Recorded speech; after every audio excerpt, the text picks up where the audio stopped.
It's Love and Relo, the voice of the relocation industry. I am your host, Ben Cross, and today we are joined by Kate DeWald, CEO of Oncue. Kate, welcome to the show. Thanks, Ben. It's a pleasure to be here. It's really nice having you. I'm so glad we did this. And where in the world are you coming to us from, first and foremost? So I am coming to you from Oakland, California, where our headquarters is today. Nice. Okay. And so Oakland. Okay. So I got a lot of friends right now out at BAM right now in San Francisco. Probably having a great time. Some people didn't make the trip. We're not going to even go there. We're not going to talk about the C word today. Okay. We're just going to keep it real straight and narrow here. But you're coming to us from Oncue. For those of us who don't know what Oncue is, because there are going to be some people out there who don't know. Can you give me like a real quick little, what is Oncue? Yeah, well, let me just tell you the story of how we got started, because it's a little bit easier to explain Oncue and like what we are by telling you the story of how we came to be. Sure. So I've got 10 plus years of sales experience, started with a company called SuccessFactors, went to ServiceMax. While I was at ServiceMax, I had a friend that was talking about their move and how stressful it was. And I started thinking about it. I've always wanted to be an entrepreneur. And so I started talking to other people that had moved, and I started thinking about what is a solution for this industry. So then I started interviewing some moving companies, and the first moving company I sat down with in a coffee shop in San Francisco, we were sitting across from each other. The founder of this moving company had just come here from overseas. I was trying to speak some Spanish, which is, my Spanish is very limited. And a funny thing happened. He said, "Hey, can you take my phone, because I get calls for jobs when I'm out in the field and I miss these customer calls, and you've got all the sales experience." So I said, "Yes, I'll do this. This will be." So he just was like, you're sitting down having coffee. Is this day one? He's like, "Here, take my phone." Yeah. Like, this is an awkward situation. Yeah. And I said, yes. Right. So I said, yes, I just said, yeah, sure. So then I go and I meet another moving company owner in person. And the crazy thing. And he also asked you to take his phone. Yes. Yes. So I'm like, okay, this seems odd, but I'll do this. I will figure out, because I was really passionate about building a technology solution for this. Right. So then I get referred to by one of these movers I'm working with. I get referred to a third mover who also wants me to do this. He's got a bigger operation.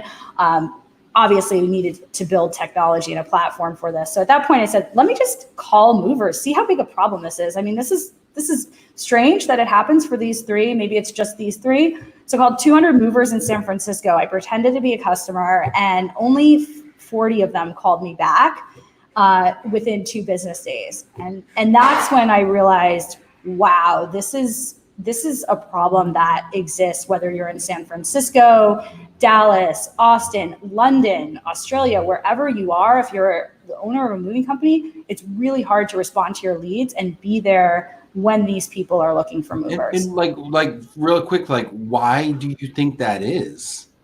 Well, that's an excellent question. I think there's a couple things. Like, as the owner of a company, you've got to wear many different hats, right? And so and I did this role until we scaled the team. So I can relate to it myself. Like, you can only be tethered to your phone for so many hours of the day.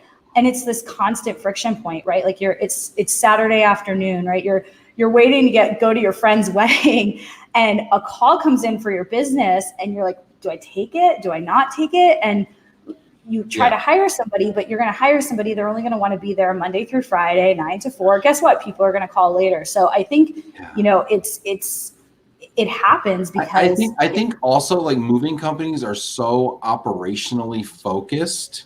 Mm-hmm. And the owner of the moving company, especially a smaller moving company, I mean, he might be on a truck. They might be in the warehouse. They might be, changing the transmission out or something, or ordering packing material, or coaching some team members, or doing a quality check, or in another customer's home doing an estimate. Exactly. And you run your moving company lean and mean. I mean, we're even a large organization. I mean, for a moving company, we're a big moving company, and we still run really lean. You know, I was downstairs yesterday, and the receptionist is like, hey, can anybody take an appointment call, because so-and-so's on the phone, so-and-so's out.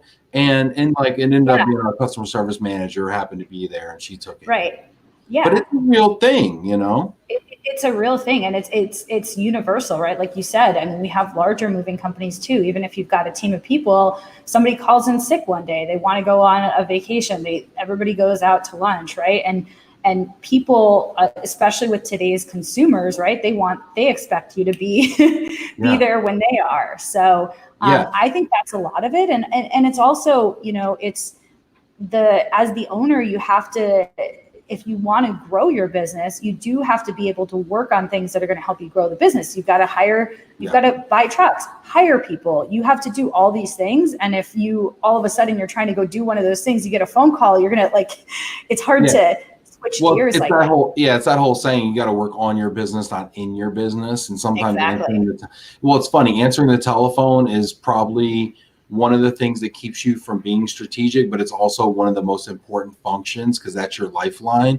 Exactly. So it's kind of like this weird dichotomy of it's super valuable, but it's like also super sporadic. So like waiting for it to ring, it's an interesting problem. Before we go into how it's being solved, some of the other cool data and studies that you're doing out there, because I think it's really cool and I want to share with people. I want to encourage people on LinkedIn. If you're on Facebook, we got a ton of people on Facebook right now watching us. You guys have a ton of followers on Facebook. Hey, if you're watching us on Facebook, drop a comment.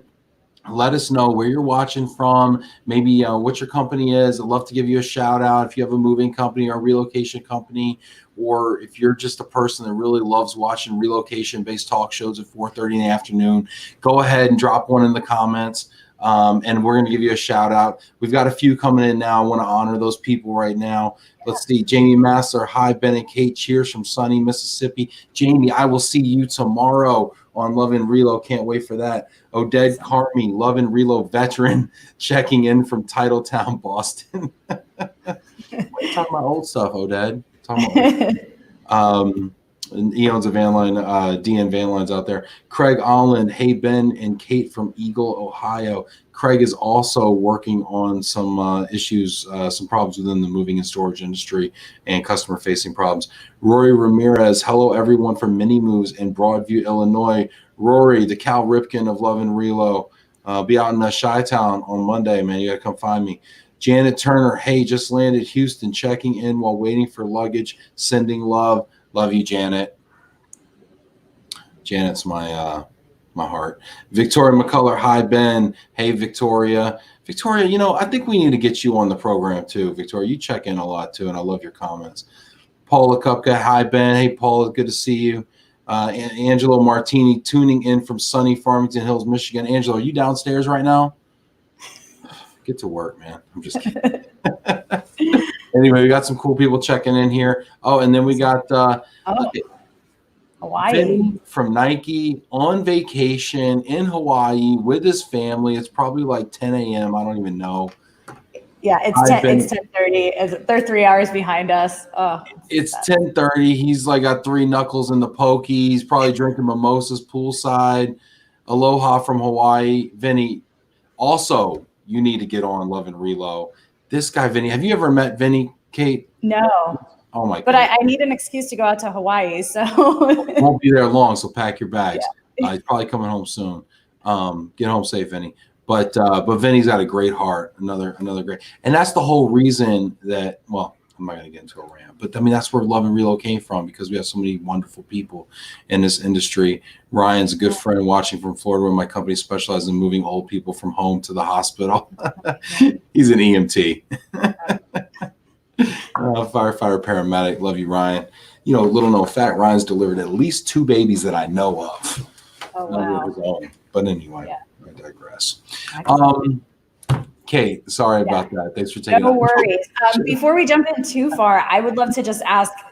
We talked a little bit. Like, how did you come to start this podcast?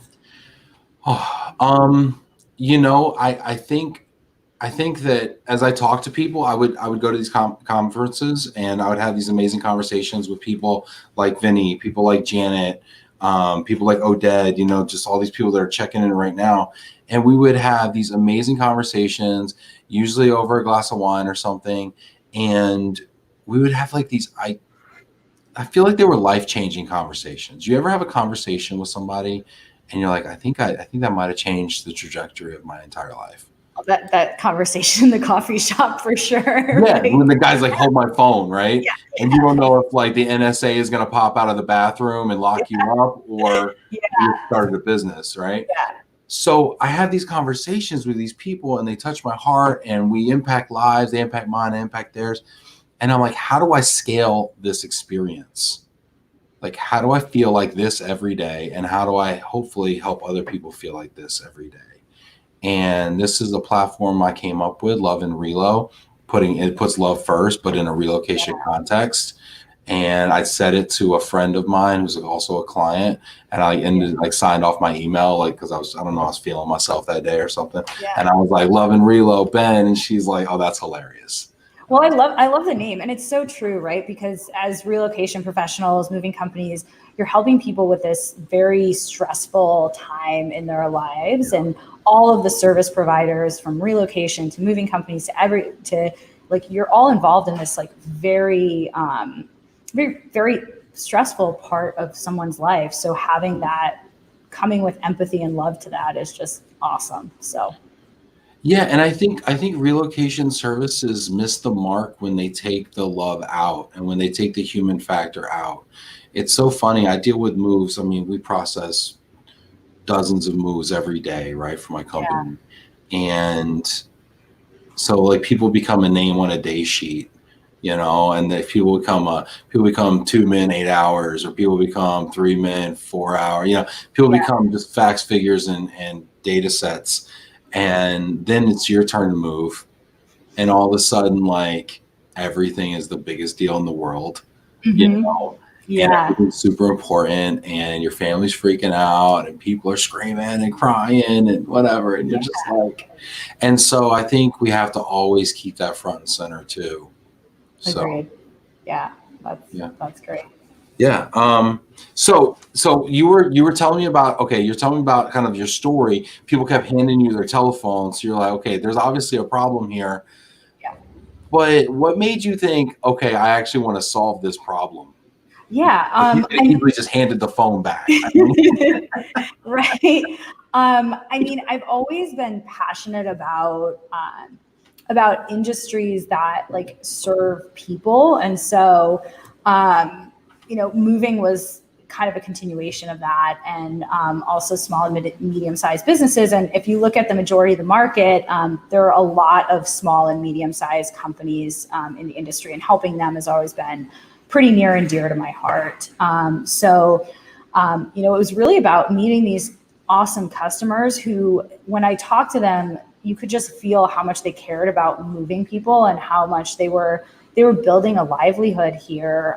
We've got a number of minority, women-owned, immigrant founders of moving companies that use our service, and, you know, helping them really succeed was really interesting. And so, you know, what I realized also, but I'm pretty analytical when I put my mind to it. I started looking at the data, and that problem you described of, listen, you've got, you know, even a big moving company at scale can't really scale their sales force, right? Because you have sporadic times that calls come in. You only have data on your one moving company ever. Whereas with our service, we have data across, and we can staff the team accordingly. So that was part of it. Moving also was this thing that like people really remember your moving experience. So it's this way of being involved with people and helping them out. So that's.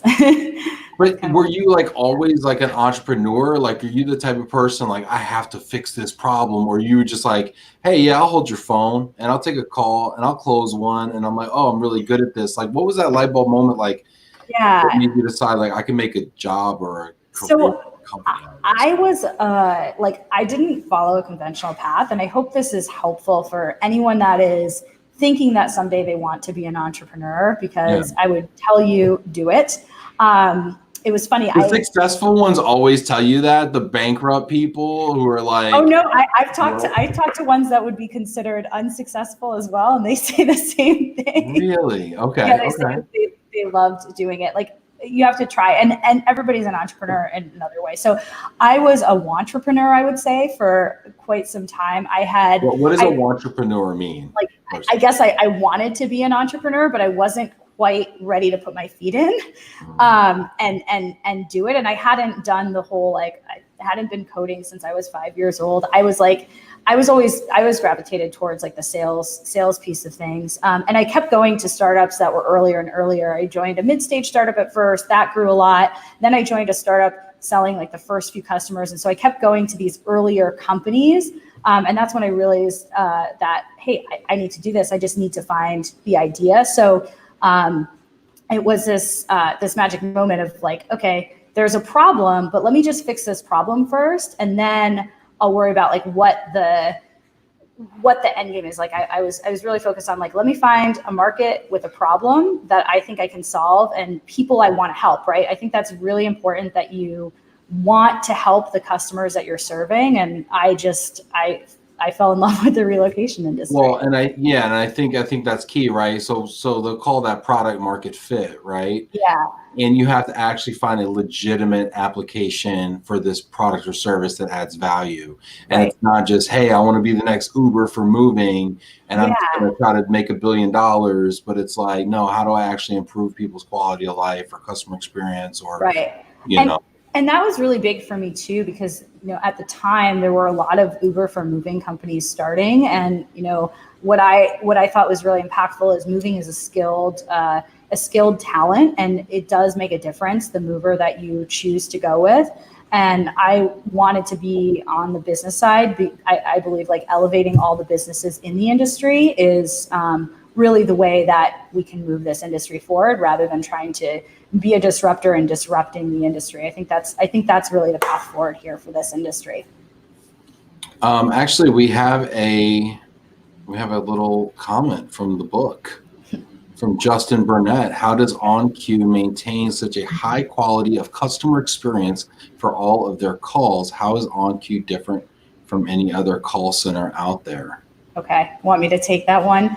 No, sure. I'll take that one. Okay, go for it. So a couple things. We have a call center, a state-of-the-art call center facility in Arizona. We built that around a phenomenal call center leader who had over 20 plus years of call center experience.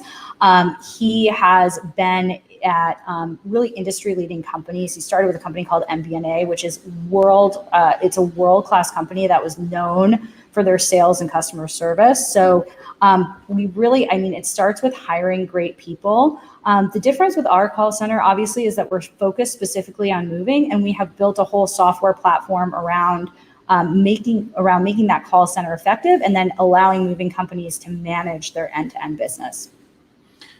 So I have a question. So here I am, a moving company that uses. We are supported by a call center, not a company, but we are supported by a call center as a North American agent. But like, I got to be. This isn't so much about call centers, right? This is more about like the input to call centers. This is more about leads. So I got a question. Yeah. Like, why do moving leads suck so bad? Okay, and maybe I'm jaded. I'm a salesperson. Okay, right. But I feel like I've tried out, and I'm just going to air people out. I've tried out Home Advisor. I've tried out Yelp. I've tried out Moving.com. I've tried out Equate Media. I've tried out, I've tried, looking at Google AdWords.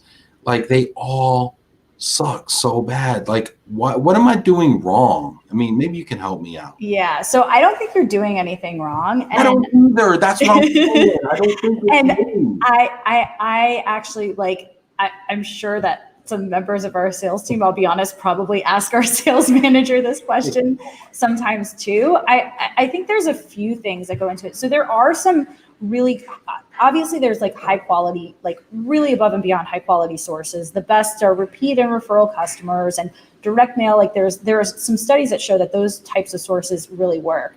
The thing is, for a moving company though, all right, I gotta stop you. I gotta stop you. Yep, go stop me. But what you just said was like, wait, like what? So you just said, so referral, obviously, 100%. Yeah. 70 to 80% close. That makes sense to me. You just said direct mail. I think that's so interesting. Here you are, you're running a startup, digitally based company. Yeah. You're advocating for direct mail. Well, it depends on, I mean, it depends on the area. We know a few really great direct mail providers. Obviously, if everyone's doing it, it's harder. It's harder to make it work. But there are some systems that's, I mean, obviously, repeat and referral is like kind of the top. Direct mail, it's also counterintuitive because less people want to do it. But I want to shy away from that point because it's not necessarily about those three sources because you can only have so many repeat and referral customers. You need to do marketing and you need to use different lead source providers. And what we found is that there's not really a universal oh, this provider sucks all the time, right? It's more about the region that you're in, and marketing is all about running experiments, right? If you go to any other type of company and they're like, well, how do you get leads? They're not like, oh, I use this one lead source and it's perfect, right? And it's going to change over time. In certain regions, one lead provider might be really good and they might be good for 6 months. And then, okay, that changes and there's another they're saturated, there's another lead provider. I think it's going to happen because you've got, and you also have to define what does suck mean, right? What is how are you saying that? Because you called, right? Yeah. I'll define what does suck mean. Suck means, okay, I get data, I get a customer record, right? I got to use it via email, right? Yeah. Or maybe it gets API'd into my system, right? Mm-hmm. And it's a person that we can't get on the telephone. Okay. This is the inverse of the problem that you were talking about before, right? Yeah. Where people are calling and nobody answers. Right. My problem is people send me customer data and nobody answers on their end, right? So maybe you can go answer my customers' telephones for me. Yeah, we built some technology that automatically connects people. So the second that lead comes in, we're calling them, we're texting them, we're emailing them. So our technology is so fast that the second any of those lead providers you get a lead, our call center's on the phone with them. Well, side note there though, and here I am going on tangents and stuff, but I think that's interesting too, because we do a lot of corporate relocation work as well, right? And sometimes we'll have, corporations or clients will be like, so-and-so hasn't received a phone call, and usually we have an expectation of within 4 business hours, 24 hours case, right? But, I'd love faster than that. But I think the idea of instantly connecting people when an initiation comes over from one of our corporate clients also is very interesting to me.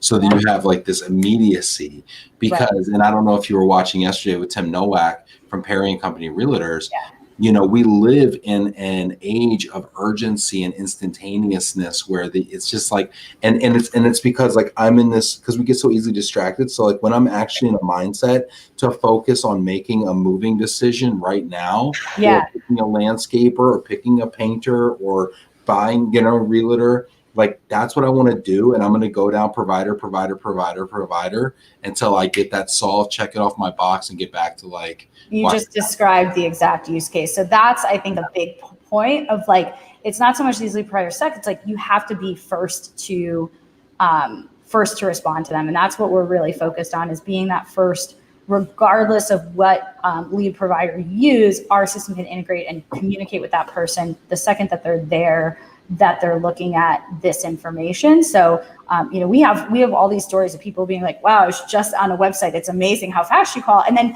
no one else calls them for 4 hours. If you're the first call, that's think about the positive impression that company has on, oh, wow, how are they going to be on move day? If they're this, they're going to have an immediate perception that you are going to provide this excellent experience on the day of the move. I think you're also answering the question that I had before. If people don't recall what it was, why do moving leads suck? They suck because we can't get them on the phone. And why can't we get them on the phone? Probably because we're using analog techniques, right? Yeah. Probably because I got an email. Oh, interesting. Okay. Yeah. Let me look that up on Zillow first. Okay. Yeah. You know what? I'm going to go on break and I'm going to come out. I'm going to call this person. Yeah. You know, and then we call them and they're already on the phone with like 2 other people setting estimates. And by the time they've done their 2 estimates with those folks, they just don't have an appetite to continue working. Yeah, if they've gone through if they've spent 20 minutes on the phone, I mean, people today, they want to get things done. Like you said, they want to check things off their list. So, and I will say that just on a broader basis, it's important to run experiments on marketing and have different, you're always tweaking. Marketing is experimental. Marketing is like, the definition of marketing is very different from sales. Sales is one-to-one, marketing is one-to-many. You're trying a lot of different lead providers, seeing what sticks, what works one month might not work the next. And as long as like the biggest thing as well is to measure that, track your response times, because I will say that response time does make a difference. There's some studies that show like if you don't respond within the first hour, the likelihood of converting that lead drops by 80%, which is. I would even look at, and I would love to see like even like 30 seconds, 5 minutes, 15 minutes, 30 minutes, 60 minutes, 24 hours. Like I would love to, I believe like that's the curve to me. That's good. We got it. We publish a lot of data posts on our website and do analysis on the information we have. So that's a good one you just gave us a good idea for the next one. I would love to roll that out when you do that study. I would love to partner with you on that because I also have a background in contact centers. I don't know if you know that or not yet, but I used to run one for pods. And we would do, we had 125 seats in our long distance business, and this was back in 2010. So yeah, I mean, this is interesting to me. But we have a lot of relocation people that watch this, right? Yeah, that's the title, right, Captain? Right. Over here.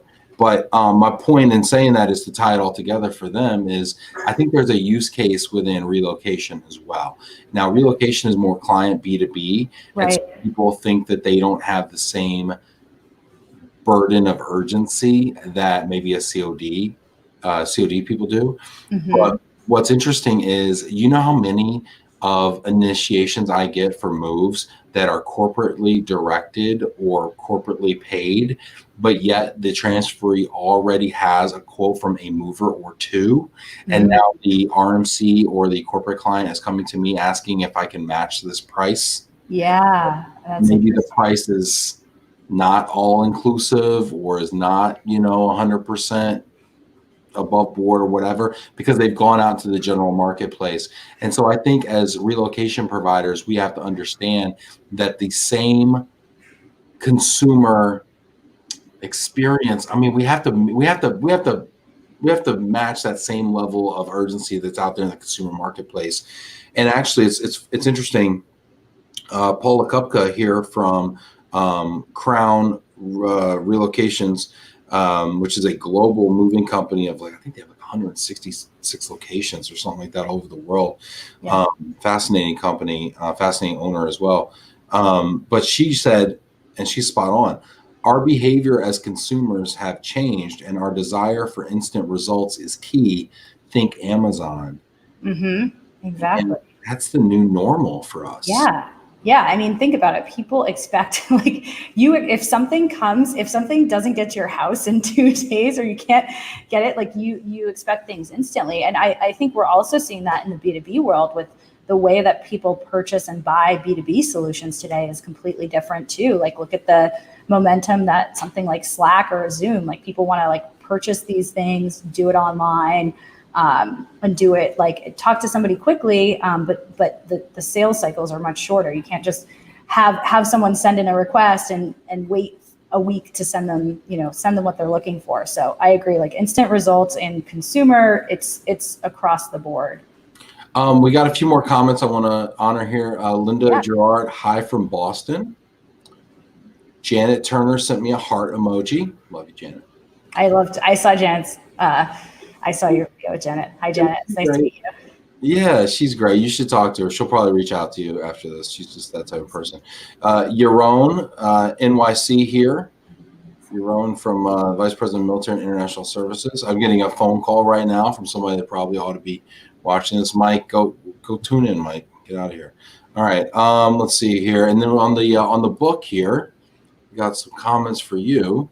Yeah. Christy Vincent says Oncue is top-notch, professional, and friendly reps high closing ratios. And Kate, help me with this last name. It's my my married name, Berkovich. Berkovich is. Oh, Berkovich is. Like Berkovich's.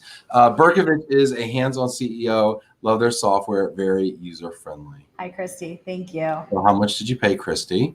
Nothing. She's a very happy customer. I didn't even know she knew that I was going on this, to be honest with you. Oh, that's so great. Yeah, no, she's amazing. She's another one of our women-owned businesses. So, so does she own a moving company? Yes. Mm-hmm. She does First Step Moving. Mm-hmm.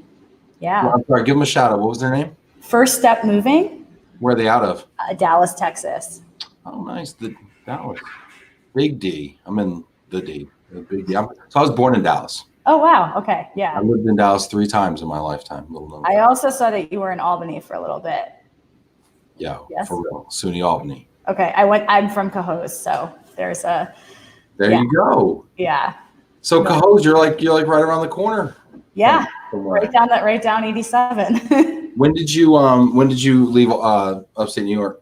I went to college in Boston, so then I went to college in Boston and moved out to California after that. After Boston, I was done with winter weather. Yeah. It's like I'm out. Yeah. Well, that's cool, Christy. Yeah, very cool. And then I don't know who these folks are, but it looks like this is Oncue. Can Oncue help a moving company who just started, or should they wait until they have 4 to 8 trucks? Yeah, excellent question. We help both sizes of moving companies. We can really help when companies are starting out, especially if they can't, they're just starting their business. There's a lot going on. Usually those owners are on the truck. So it doesn't really matter whether you're just starting, you've got 4 trucks, 8 trucks, 10, 20, we can work with you, so. Vinny's back, great conversation. Vinny, got to have you on. And then Ryan corrected me. Actually, he has delivered 3 babies now, with his son being the 3rd. So, got it. In case we were keeping track at home. So I got to ask you. So Kate, you're no longer a entrepreneur. You're an entrepreneur.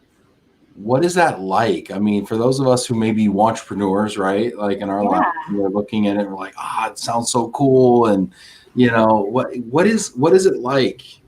Yeah, well, it's fun. It's definitely challenging. I think that how you define an entrepreneur is you have to take a step back and do that, right? Because if you look at what you're doing just with this podcast, this is super entrepreneurial. And I would say that like doing this podcast is being an entrepreneur. And I think for a while I struggled with, I'll be a real entrepreneur when this happens, or when TechCrunch features us as a startup, and that's when I will be a real entrepreneur. But I think if you're doing something you love and you're helping people and you're doing something different, then like that's what entrepreneurship is about. And I'm just really lucky to like do it, because I think that something that's very helpful about where we are and like the space that I've been in is there's been so many people that I've said, hey, I want to go do this. And anyone that has been an entrepreneur, whether they're successful or not, has said, if you want to do it, go do it. And they're super supportive and helpful. And it's been amazing. Like I've reached out to people that are incredibly successful and you would think have like no time to talk to somebody that's just starting out. And it's amazing how people will just drop everything to help an entrepreneur. So I would say like, go do it. Ask for help, because like people want to help, because again, I'm not here because of me. I'm here because of me. And then also all those people that helped me get there. So it's a lot of fun. I think that is a common perception, right? It's like, if I were to go out on my own, would people help me? Would people give me business? Would people support me? Or would I no longer be relevant because I wasn't working for X company? Is that my identity, or do people like me for me, and will my business travel with me, And yeah. I mean, but you're saying that you're saying that's not the case. No, I think people are willing to help. And especially like, also in the beginning, like, you heard from one of Christy, who's like one of our early customers, like, when you're starting out, things are, you're in your garage, right? Or, the first office we had was literally like next to a coffee shop in a garage. Now we have like our own space, and you're like, things are, things aren't perfect, but like your customers help you get better. And when you're committed to like, hey, I want to help you solve this problem, people will say like, okay, well, here's how I can help you, right? Like they take a chance on you. There's if you have something people want, then people will try to help you and make it better. And so it's also about like, it's not going to be perfect when you roll it out, right? If you think about a lot of people are watching on LinkedIn, right? If you look at the first version of LinkedIn that came out, the founder Reed was super embarrassed. It was, didn't want to roll it out to the world, but you have to just launch it and then it'll get better over time. So I think that's, you just got to get it in the hands of people, and then you'd be surprised how much people want to help. What is the hardest part about being an entrepreneur? The hardest part. Putting on the spot a little. It's easy. No, it's really not. The hardest part is really focusing on, there's a list of, I'm a Virgo. So like I like to get through a list, and you don't as an entrepreneur, and really focusing on, you have just as many hours in the day as somebody else. So you can only you don't have more hours than someone else. You don't have more hours. You and I have the same amount of hours as anyone else that's watching this. So it's really about taking the time to take a step back and focus on if I could only do one or two things, what are those things that are really going to drive the ball forward? They might take longer, right? They might take me weeks or months, and it's not something I can fix in a day. But if I don't focus on that, then we won't move the ball forward. So I think that's focus. But I think that's something that we all struggle with, whether we're entrepreneurs or we're just busy people, right? I mean, we all have lists. We all, sit with our to-do list, and we all get halfway through it. Yeah. But I mean, I think to your point, it's like, it's so important to prioritize what are those one or two things, if you did nothing else, that if you did these things, you would move the ball forward. Right. Yeah. How do you have that laser focus? Like, is that like, how do you develop that? Time. I think time and having the space to get, you've got to be heads down for a little bit. But for me, it's like going for a walk, right? Like it's just stepping out and taking a step back. It's listening to music. It's doing like something completely different and giving myself the space to have that time to really think about what the next thing is. So I think it's like, it's the thing we talked about in the beginning, right? Like working on your business versus in it. You have to get out of the day-to-day, and like if you can find people to do it or systems, and then focusing on, okay, like what is the thing that I need to do to take my business to the next level? What you talked about, Christy, early on, she's one of your early customers. I mean, what was that inflection point for you, or what was that moment where you were like, this is where things changed, where your business, you're like, oh, okay. Like, this is real. Yeah. There's been a few of those in the last. Like, I'm not just playing, I'm actually doing like this. Yeah. I think it was this moment where, I'll talk about like this somewhat larger company came to us. And they said, we really like what you're doing. And we weren't quite ready to handle them yet. So I said, no, I want to make sure you're happy before we're ready. And they kept reaching out to us. And we had that experience a few times where these customers were just like, we know you're not ready, but like, please tell us when you are, because we are ready to go. And that customer ended up being a customer 6 months later when we had all the functionality that they needed from a software. And so I think that was this inflection point of like, people were like banging down the doors to get on board. And we were, which as a salesperson is like, right. In my former life is like, this is, I felt that before at companies. I remember what that felt like at our last company, where you've got, people are like pulling you into deals, right? Like, I think that's that inflection point of, wow, you have something, seeing you have something that people need and is going to help them. And that was a big inflection point for us. Yeah. I mean, you go from, is anybody going to buy this? Is this like even like a real thing to the point where you're like, no, I can't quite, we can't even, I can't take your business yet. You know, like I need time. Like how do you even say no to business when you go? I mean, that's such a, you know, I mean, that is probably that's like one of the other hard things about being an entrepreneur is that like a lot, and this is, again, it's universal, right? It's like saying no, no is the thing that you have to do. And I think the more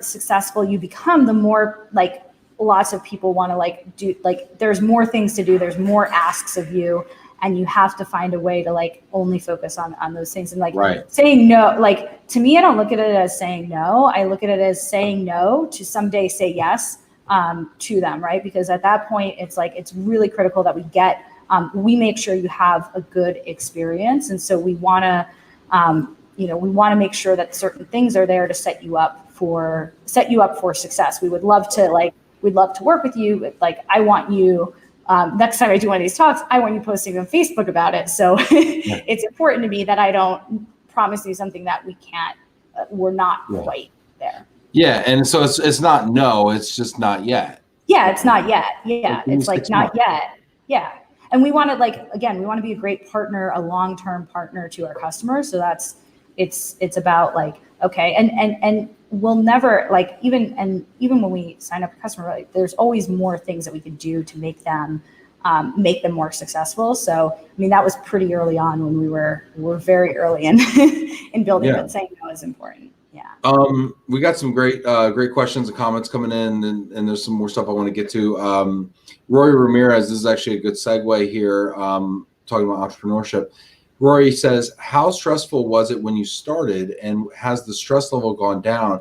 Do you make time for yourself and your family? Yeah, that's that's a good point. So I think there's like a healthy level of stress. I had a great forcing function in my life. I had a baby 6 months ago. So wow, congratulations. Thank you. Yeah, it has, like I have to spend time, and it's amazing, right? It's like, it's this new experience, and I'm having a great time with it. So I think it is important to make time for yourself and for your family. I always think like we're on a plane, and it's funny because now we're traveling with a baby, and the airline attendants come over to you and they'll say to you, make sure to put your oxygen mask on first. They literally like come over to you specifically. Yeah, they tell you. And I've had it because we flew back and forth from somewhere. So that's something that I always remind myself of, was like, the stress doesn't really go away. It's going to just mount up, and I have to be able to react to it and take some time for myself so that I can show up. It's the same thing of like saying no to say yes. Like there's certain things now that I don't do as much that I've had to say no to.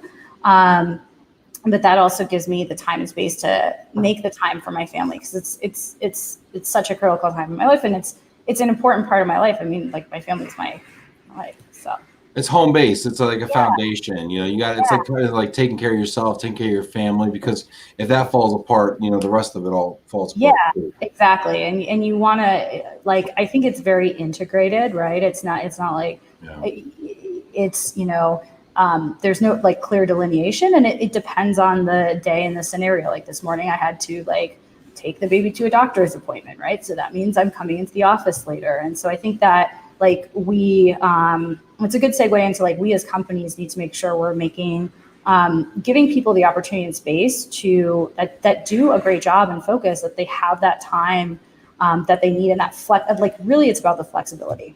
Mm-hmm. And I think that, interestingly enough, entrepreneurship provides more of that flexibility in some ways. I know. I'm like expecting to see your baby in the background somewhere. No, she's at home. No, I usually put her in the little ergo baby and have her face out, but we're trying no screens so far. So well, unrecommended. So apparently by that's great. Let's see. We got a couple more comments on the book. Let's see here. More stuff about Oncue. Ron Evans, there are a lot of moving CRMs out there. What makes Oncue different or better? Yeah. So yeah, there's a lot of there's a lot of great systems out there, right? I think there's been a lot of great entrance into the market over the last few years. The difference that we bring is we've lived the life of the salesperson. And so we really understand across a large group of moving companies what is going to be the things that are going to increase your sales, right? That's my experience. I've done this for give me a decade. tip, because I'm over here with a moving company and we do not sell enough, especially in the COD market. So give me like a tip. What is going to increase my sales? Well, obviously using Oncue, right? So, no, I mean, I think that one. I think we talked about being, like, in all seriousness, like being responsive. I think a good one is making sure you're using, and this is I'm going to give this tip to everyone, making sure you're using common language, right? You said COD, right? You're in the moving industry, right? Like we see this with our movers in California, right? When somebody calls them and says, oh, you're going to get charged double drive time. Well, I don't know what that is, right? If I'm a consumer, I'm not in the industry. So I think if you can break it down for people and use really simple language. The other thing I'll share is like making it easier to buy. So we've done some studies on this, and what we've found is that like the less, the more simplistic you can make your pricing, it doesn't mean make it lower. It means bake as much into it as you can. The more simple it is, the less components it has, the more likely a customer is to convert, right? If you tell them, oh, now let me ask you, I'm gonna test this. I'm gonna play devil's advocate here, okay? Yeah. So let's use local moving rates, right? Let's say so one person's $100 an hour, but they have a $25 truck fee, and they have a or a $25 per hour truck fee, and they have a $20 fuel surcharge. And then another mover is $150 an hour. Yeah. You're saying that the $150 an hour mover has a better pricing strategy? It's all I'm saying is it's easier for the consumer to understand. The less components you have, right? But it's also easier for them to compete you as well, right? And when they compete you, or they may just look at the competing the hourly rates and not the accessorials, Right. Depending per se. I mean, this is I'd try it out, right? I mean, and I think it's like if you've got 3 components, it's one thing, but there's some companies with multiple price points and things like that like what I'm talking about more is like using language that customers don't understand. Like, okay, if you're using like, hey, there's a shuttle, like they don't necessarily get that, right? Like, what's the shuttle? Like, well, if you start calling it a second truck, they're definitely going to throw a flag on the plane. Like, another truck. Whoa. Yeah. So I think it's being clear with the expectations, but if you think about it, like trying to make it like, it's not so much about the pricing, it's more about making it easier, like as a whole, making it easier for the customer to buy. So like, hey, instead of faxing in a piece of paper, right, to sign, like, hey, we have technology that the customer can just SMS and then securely put down their deposit for the move. Like, and then that makes it much easier for them to reserve their date. So like, I think it's all about like the pricing thing it's up for debate in some areas, right? I can't say every consumer, like saying all consumers or no consumers do one thing or the other is not, that's not what the data shows. It's just more of like a likelihood. And I think it's, as salespeople, we need to think about what can we do to make it easier for customers to understand and easier for them to buy. Well, I think I do agree with what you're saying as far as simplifying it. And I think that you undermine some trust when you have all these like fees and line items in there. Yeah. And people start looking at it like, that's weird. Like, why can't it just be simple? Right. Simple language. People trust simple language. When people trust simple language. And let's be honest, if you're talking to like, even if you're talking to 10 people, right? Like, now you're not a new person at your company, you know all the rates, but let's say you're tired, you just had lunch, right? You forget one of the 9 components that you have to explain, then it becomes like, oh wait, did I explain that? I think I did. I'm not sure if I did. So yeah. You talked about deposits, and I read a really cool study and a piece of thought leadership you published last year about deposits. And I mean, I'll give it to you. You really do some nice work and some good studies here on this stuff. Probably do all the data that you have. What are you seeing around deposits? Because I think this is a little counterintuitive for me, to be honest. Yeah. So we analyzed all the moves that came into our system in 2019 to look at like which ones had deposits. Certain movers on the platform do, certain movers don't. And if you think about it, as a moving company, if someone cancels like last minute, that's pretty devastating, because that could have been, especially in the busy season, right? You had a truck, you had crew members reserved, you can't get another move for that. So it helps get customers invested in their move, and they won't, we found that they won't shop around. So what we actually found is that if there's no deposit taken, customers, the cancellation rate is around 12%. So of 100 moves, 12 people will not take, will cancel that you booked. Sure. Yeah, cancel, and you have no refund. So at $50, the interesting thing is that if you take a deposit anywhere between $50 and $99, your retention rate will go up by 4%. So that means instead of 12 people canceling, 8 people cancel. So that's 4 moves. That's potentially sizable. The fascinating thing is that once you get to, going from a $50 deposit to 100, so 100 seems to be like the magic number. And then you've got it dropping by another additional 2%. So basically you go from, this is the fascinating thing, right? Like, so if you don't do a deposit, you lose 12 moves. If you do 100 or more, it drops in half to only 6 moves. So if you're doing a $100 deposit, you're lowering your cancellation rate from 12% to 6%. Yeah. They're financially invested. Yeah, so, exactly. So that's obviously a great thing. Yeah. Now, I'll challenge this. Yeah. And I'll say, what is the impact to conversion rate by asking for a deposit?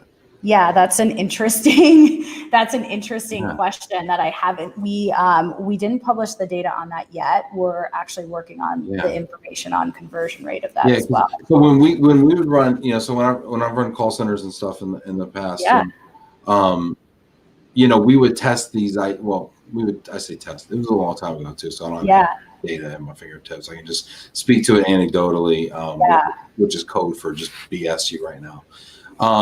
I believe we would test, ask for a deposit, not ask for a deposit, or we would say, when I was like at pods or something, we'd be like, $400 is due 5 business days prior to the move, and the remaining $1,500 is due day of, right? Yeah. But it wasn't due right then, but they would give a card, and we would hit it 5 business days prior to delivery. Interesting. And so it was kind of an interesting middle ground, because I'm getting a credit card, so it feels real to me. Right. But no money's due today. Yeah. But now I'm still hitting them a week in advance of the move, so I'm getting earnest money. Which your point about having like cancellations like day before, because I get these drivers, and these drivers are commenting about showing up to these moves or getting told on the way to the move from, I'm driving up from Kentucky to Michigan to pick up a shipment, and it cancels the day before, and blows up my whole entire trip. And how come? I saw a mover comment on this yesterday on LinkedIn or Facebook. How come they don't, there's no penalty to them? And how come it just blows up my entire trip? I can't get another shipment going that way. Yeah. I'm totally screwed. And they can just do that whenever they want. And, so I sympathize with them. Now, on the flip side of that, me and Angelo, those of you know, Angelo's famous as my right-hand man in the war against rogue movers. He was tuning in from Sunny Farmington a few minutes ago. We were calling around and getting these quotes on the internet, and they all wanted a deposit, right? And so we were counseling people to say, deposit is kind of a red flag for movers that are not necessarily scrupulous. Interesting. And, but yet I know local moving companies who are scrupulous, and they also require deposits. So it's an interesting idea to me, and I don't know. I mean, I think it depends. I think you, like, at the end of the day, whether it's deposit, you want some sort of commitment that the customer is going to move with you, right? Like, and we're like, one thing I found out early on when I was doing this, I go back to like that coffee shop and the first mover, like I would actually get calls from people like, I didn't put a deposit down. Is my move still happening? I'm really scared that it's not going to happen because I didn't I don't know, right? I talked to the owner. He was driving. I didn't get a confirmation email. I'm not really sure. Like, I think there's ways like making it really professional, which is part of the other piece of our system, is like sending a professional confirmation that, hey, your move is confirmed. Here's the contract terms. The consumers don't understand that, like, hey, you've reserved that truck and that crew for them, right? They're like, oh, I didn't put down a deposit. Like, it's fine. I can just cancel. Like, they have no idea that that's like thousands of dollars of potential revenue. So I think there's also, it's also something we're working on, is like helping the customer understand, like, hey, just communicate. So I'm a big fan. I think the amount, you don't have like doing a small amount for some sort of commitment from the customer helps put them on the docket. Like, I mean, you're buying peace of mind, right? Like, here's $100, and now you've bought a truck. You've got a spot on that truck on that day. Nobody can take that away from you, and you have peace of mind. Exactly. And it's also a strong call to action, right? If you think about it on the phone, if you tell the customer like, okay, well, we can be there. Let's put you down. The customer's like, okay, great. And then, they don't feel like they're really reserved. And it's also your opportunity to say, okay, now to put you on the schedule, it's also your opportunity to close, right? Going back to those moving leads, like, how do you close more? Like, that's what this is all about. How do you bring in more revenue? So it helps you close more business because you've got that strong call to action. So Jamie Massler asks, do you supply data analytics to your clients on capture ratio and other metrics? Yeah, so we actually supply conversion ratios to our customers. We have a lot of interesting data that we're exposing to our customers, and we're constantly building more functionality and dashboards and reporting that our customers are asking for. Obviously, the longer they're on the platform, they can see more information over time, right? It's, as a moving company, it's important. You don't really compare February to May. You compare February of 2020 to February of 2019. So and I think if you're talking about capture ratio as conversion ratio, probably. I don't know if there's another term we use. I think so. That's probably the same thing. Yeah. Conversion. Mm-hmm. Rory Ramirez, he's talking about your comment about simplifying the bill. Like, looking at your electric bill, it has 10 different charges. 7 of them, I have no clue what they even are. Customers want to see the charge per hour or total cost and maybe truck fee. They don't want to see fuel surcharge and stuff like that on their bill. Yeah. Rory, and what's funny is your electric company gets away with that because they have a monopoly. If they were competing in an open marketplace, they'd probably simplify it quite a bit for you. Yeah, like, I mean, look at like any service that you get, right? Like, it's like, people want to see something that's easy to understand. Yeah, they're running the lights, so yeah. And then let's see here. Well, you know what? This is oh wait, that's the same question. We did that one already. Let's see here. Oh, sorry. Aman Dellery, does your sales team answer phone calls after hours too? Yes, we do. So we are available from we cover over 90 hours per week of coverage. We're available from 5 a.m. Pacific up until 7 p.m. Pacific, Monday through Saturday. And then Sundays, we're available 8 a.m. Pacific to 7 p.m. Pacific. Cool. And then Jay checking in here. Jay, you got to have Jay on the podcast. He has an amazing Facebook group and YouTube channel called 7 Figure Moving Academy, and he has helped a tremendous amount of moving company owners grow, and maintain their businesses. Jay, hit me up. Let's talk. That'd be cool. I always love talking moving. I don't know if anybody else loves hearing it, but I love talking it. So yeah, that's awesome. And I think he's in Michigan as well. Jay, don't play. You're in Michigan right now? Maybe not. I might be. Hit me up. Let's go to the Coney, chop it up, talk moving. See, how do I not know this? I'm learning something every day. This is why I do this stuff. Yeah, well, me too. I mean, like I said, I'm a big fan. Love Kate, Kate, we're almost at the end of our time. Anything else you want to talk about or share with our viewership? Yeah, I think we've covered a lot. So hopefully this is helpful. Would love to chat with anyone. Obviously, this is stuff I'm really passionate about. So please feel free to reach out to me. I do have a book recommendation for you, though. Oh, all right. I like books. What do you got? I got this book actually from. I work with a personal development coach who helps me improve. And she recommended this book for me. It's called Zombie Loyalists. And it is about using great service to create rabid fans of your product. I have it here. It's kind of got like a show us the book. Show us the book. Bring it in. Zombie Loyalists. Yeah, great service to create rabid fans. Yeah, I saw in your last one you did the Go Giver and you talked to someone from Marriott. They've got some case studies from Marriott, the Ritz-Carlton, just about how you can deliver that exceptional experience to your customer and get and how you can do that so that customer tells multiple people about your service. Who writes the book? It is written by Peter Shankman. He is actually the founder of a company called Harrow, if you've heard of it, called Help a Reporter Out. You know that one?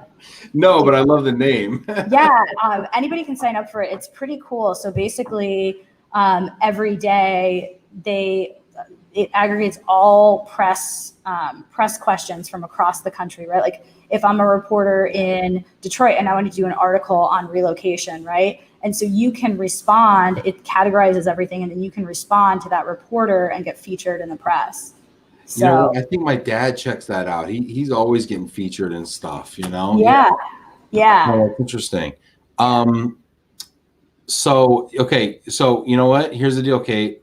Yeah. I will do your Zombie Loyalist book. Okay. But you got to get Peter all right on Love and Relo to talk about it. All right. We have a deal. We got a deal. We're pink and swearing. All right. All right. All right, cool. And then a couple last questions here. Rory Ramirez wants to know what's your baby daughter's name? Nina, Nina. Nina. Oh, yeah, that's great. Alina Anderson DeLay, great insights. Kate, got to check out the Zombie Loyalist book. And I think Alina's going to join the show here. Awesome. March. Can't wait. Paula Kupka, Ben, what is coming up tomorrow? Paula, we are fortunate to have Jamie Massler from Corporate Housing Associates on tomorrow as our Friday guest on Love and Relo.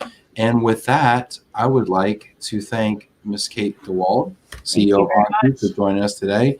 Thank you so much for your time. Thank you. Have a good one, Ben. You too.